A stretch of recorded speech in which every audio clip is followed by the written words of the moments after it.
সপ্তাহের শেষ কার্য দিবস বৃহস্পতিবার শেয়ার বিজনেস 24.com এর পক্ষ থেকে সবাইকে স্বাগত। পুঁজিবাজারে কিন্তু আজ বিনিয়োগকারীদের রক্তক্ষরণ হয়েছে। পুঁজিবাজারে ধস নেমে এসেছে। আজ 97 পয়েন্ট কমে ঢাকার পুঁজিবাজারের প্রধান সূচক দাঁড়িয়েছে 5,639 পয়েন্টে। লেনদেনও কিন্তু আগের কার্য দিবস থেকে অনেকটা কমেছে। আজ 530 কোটি টাকার লেনদেন হয়েছে। আগের কার্য দিবসে যেখানে লেনদেন হয়েছিল 796 কোটি টাকা। আজ যদি লক্ষ্য করি যে গত 6 মাসে মার্কেট রিটার্ন নেগেটিভের পরিমাণ আজ যে ধসে নেমে এসেছে, নেগেটিভের পরিমাণ বেড়েছে। আজ গত 6 মাসে মার্কেট রিটার্ন কিন্তু -3.98%, গত এক বছরে যা বেড়ে হয়েছে -9.99%। আর যদি লক্ষ্য করি পুঁজিবাজার ইন্ডেক্স পজিটিভ কন্ট্রিবিউটর শেয়ারগুলোর মধ্যে প্রথমেই ছিল ফার্স্ট সিকিউরিটি ইসলামী ব্যাংক, তারপরে SIBL, UCB, IFIC, AB bank, union bank, global Islam bank, standard bank, Orion infusion এবং এডিএন টেলিকম। এর মধ্যে দেখা যায় যে ব্যাংকের প্রতি একটা বড় ধরনের ঝোঁক লক্ষ্য করা গেল। এই ব্যাংকের শেয়ারগুলো নিয়ে আজ কিন্তু একটা চমকপ্রদ ঘটনাও ঘটেছে যে এই ধসের পুঁজিবাজারের মধ্যে 5টি ব্যাংক হল্টেড হয়েছে। ব্যাংকগুলো হলো ফার্স্ট সিকিউরিটি ইসলামী ব্যাংক, তারপরে গ্লোবাল ইসলামী ব্যাংক, ICB ইসলামী bank, Orion infusion, union bank. অর্থাৎ এই 5টি হল্টেড শেয়ারের ভিতরে 4টি ছিল ব্যাংকের শেয়ার। আজ যদি দেখি ফার্স্ট সিকিউরিটি ইসলামী ব্যাংকের যে ফান্ডামেন্টাল অবস্থা, তাতে যদি লক্ষ্য করি যে আজ 10% বেড়েছে, সর্বোচ্চ 60 টাকা 70 পয়সায় দাঁড়িয়েছে। গত এক বছর মার্কেট রিটার্ন কিন্তু নেগেটিভ রয়েছে প্রতিষ্ঠানটির -21.35%। গত 6 মাসে ছিল -5.41%। অর্থাৎ গত 6 মাসও যে এই শেয়ারটি যারা কিনেছেন তারাও কিন্তু এখন লোকসানে রয়েছে। গত দুই প্রান্তিকে অবশ্য প্রতিষ্ঠানটির শেয়ার প্রতি আয় পজিটিভ রয়েছে।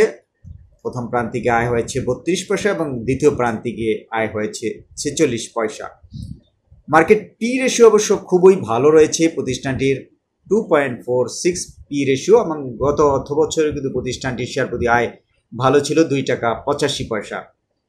অর্থাৎ এই সব কারণেই কিন্তু বিনিয়োগকারীরা পজিটিভ হয়েছে এই শেয়ারটির প্রতি। 46% শেয়ার কিন্তু সাধারণ বিনিয়োগকারীদের কাছে রয়েছে এই ব্যাংকটির, এবং 30.14% শেয়ার রয়েছে উদ্যোক্তাদের কাছে, এবং 22.86% শেয়ার রয়েছে প্রাতিষ্ঠানিক বিনিয়োগকারীদের কাছে। অর্থাৎ একদিকে দাম কম, অন্যদিকে ফান্ডামেন্টাল অবস্থা ভালো। এই কারণেই কিন্তু শেয়ারের ঝোঁক লক্ষ্য করা যাচ্ছে এই প্রতিষ্ঠানটির দিকে।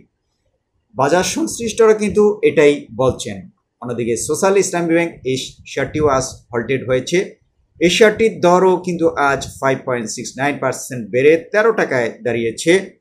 গত এক বছরে মার্কেট রিটার্ন কিন্তু এই প্রতিষ্ঠানটির পজিটিভ 5.13% পজিটিভ রয়েছে। আর গত 6 মাসে কিন্তু 32.26% রিটার্ন দিয়েছে এই ব্যাংকটি। অর্থাৎ 6 মাস আগে যারা এই শেয়ারটি কিনেছেন তারা কিন্তু এখন 32.26% প্রফিটে রয়েছে। আর শেয়ার প্রতি আয় প্রতিষ্ঠানটির 1 টাকা 96 পয়সা গত অর্থ বছরে ছিল। আর মার্কেট পি রেশিও কিন্তু একটা ঝুঁকিমুক্ত রয়েছে 6.28। গত দুই প্রান্তিকে প্রতিষ্ঠানটির আয় কিন্তু পজিটিভ ছিল। প্রথম প্রান্তিকে 18 পয়সা শেয়ার প্রতি আয় হয়েছে, দ্বিতীয় প্রান্তিকে যেখানে 34 পয়সা আয় হয়েছে। অন্যদিকে আমরা যদি দেখি যে ICB ইসলামী ব্যাংক, এই শেয়ারটিও কিন্তু আজ হল্টেড হয়েছে। এই শেয়ারটি অবশ্য একটু ঝুঁকিপূর্ণ এই অর্থে বলা যাবে যে এই শেয়ারটি কিন্তু অনেক দিন যাবৎ মাত্র 3 টাকার 62 পয়সা থেকে আজ 3 টাকা 70 পয়সা দাঁড়িয়েছে। আজ 8.82% বেড়ে 3 টাকা 70 পয়সায় সর্বশেষ কিন্তু লেনদেন হয়েছে এই শেয়ারটি। এরপর আমরা যদি দেখি যে অন্যান্য শেয়ারগুলোর মধ্যে যেই শেয়ারটি হল্টেড হয়েছে তার মধ্যে ছিল ইউনিয়ন ব্যাংক, তারপরে ছিল গ্লোবাল ইসলামী ব্যাংক। অর্থাৎ এই ছিল হল্টেড হওয়া শেয়ারগুলোর দর। আমি আরেকবার বলি যে ফার্স্ট সিকিউরিটি ইসলামী ব্যাংকের শেয়ার দর আজ টাকায় দাঁড়িয়েছে, অর্থাৎ 10% সর্বোচ্চ বেড়ে 60 টাকা 70 পয়সায় সর্বশেষ লেনদেন হয়েছে। গ্লোবাল ইসলাম ব্যাংকের 9.09% বেড়ে 60 টাকা 20 পয়সায় দাঁড়িয়েছে, এবং আইসিবি ইসলাম ব্যাংকের শেয়ার দর 8.82% বেড়ে 3 টাকা 70 পয়সায়। তারপরে ওরিয়েন্ট ইনফিউশনের শেয়ার দর 8.73% বেড়ে 327 টাকা 40 পয়সা, এবং ইউনিয়ন ব্যাংকের শেয়ার দর 9.37% বেড়ে 60 টাকায় সর্বশেষ লেনদেন হয়েছে। অর্থাৎ এই 5টি শেয়ারই কিন্তু আজ অল্টেড হয়েছে। পুঁজিবাজারে আজ যে রক্তক্ষরণের ঘটনা ঘটেছে তাতে সবচেয়ে বেশি কিন্তু অবদান এই ইসলামী ব্যাংকের, যেটা নিয়ে তদন্ত কমিটি গঠন করেছে। অন্যদিকে ফান্ডামেন্টাল শেয়ার ওয়ালটন হাইটেক এই শেয়ারটির দরপতন হয়েছে। ব্র্যাক ব্যাংক যে এতদিন বাড়ছিল সেই শেয়ারটির দরপতন হচ্ছে। সবচেয়ে বেশি ক্ষতিগ্রস্ত গ্রামীণ ফোনের শেয়ারের দর যদি কমে তাহলে কিন্তু বাজারে বড় ধরনের প্রভাব পড়ে, যার কিন্তু এতদিন গ্রামীণ ফোন দর বাড়ার ফলে কিন্তু পুঁজিবাজারে যে নিত্যদিনেই ধস নেমেছে তা কিন্তু বোঝা যায়নি, কারণ এই শেয়ারটির যখন পজিটিভ থাকে তখন কিন্তু বাজারের অর্ধেক সূচক এরা ক্যারি করে, এটা কিন্তু বাজার সংশ্লিষ্টরা বলে থাকেন। তারপর রবি ওয়াজ দর পতন হয়েছিল, বেড বিসি অর্থাৎ ভালো ভালো শেয়ারগুলো দর পতনের ফলে কিন্তু বাজারে এই সূচকের ধস নামলো আজ।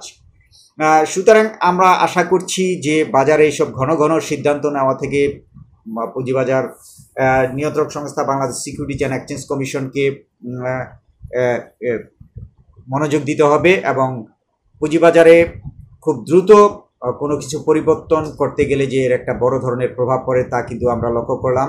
অর্থাৎ যেসব কারসাজির ঘটনা সেগুলো কিন্তু ধরা লাগবে, কিন্তু একটানা না ধরে যদি ধীরে ধীরে ধরানো হয় বা যেই পদক্ষেপগুলো নেওয়া হচ্ছে সেই পদক্ষেপগুলো যদি একটা সিস্টেম ওয়েতে নেওয়া হয়, অর্থাৎ এই যে বিচ্ছিন্নভাবে একটার পর একটা ঘটনা হচ্ছে, তদন্ত কমিটি হচ্ছে, তার ফলে কিন্তু বাজার এক ধরনের বিনিয়োগকারীদের মধ্যে আতঙ্ক তৈরি হয়েছে।